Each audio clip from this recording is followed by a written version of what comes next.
విజయవాడ, గుంటూరు, రాజమండ్రి, కర్నూలు, తిరుపతి, భీమవరం, కాకినాడ, హైదరాబాద్ అయితే అన్ని ఏరియాస్, ఇంకా స్టేట్ వైజ్ తమిళనాడు, కేరళ కూడా కవర్ చేసాం. ఏంటి ఈ సోదంతా అనుకుంటున్నారా?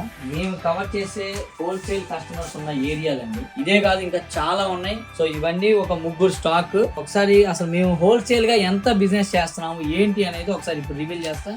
సో ఇవన్నీ కంప్లీట్ గా హోల్సేల్ బిల్స్ అండి. లాస్ట్ మంత్ చేసినవి ఇవి. టోటల్ కస్టమర్స్ వచ్చి 124 మెంబర్స్ వచ్చారు. టోటల్ అమౌంట్ వచ్చి 2,36,995 రూపీస్. ఇది మేము చేసిన సేల్. సో ఇంతమంది ఎక్కడెక్కడో నుంచి హోల్సేల్గా మన దగ్గరకు వస్తున్నారు. అందరూ కూడా చాలామంది కొత్త వాళ్ళు ఇందులో. సో వాళ్ళు మళ్ళీ రిపీట్గా వస్తున్నారు. స్టాక్ చాలా ఫాస్ట్గా అయిపోతుంది వాళ్ళకి. సో 1 మంత్ అవ్వకముందే మళ్ళీ వచ్చి తీసుకుంటున్నారు. సో ఇలా కావాలి, హోల్సేల్గా బిజినెస్ చెయ్యాలి అంటే మాత్రం తప్పనిసరిగా మీరు మిస్సమ్మని విజిట్ చేయండి. మీకైతే మంచి ప్రాఫిట్స్ వస్తాయి. మిస్సమ్మ మాది కాదు, మనది. Thank you so much. See you again.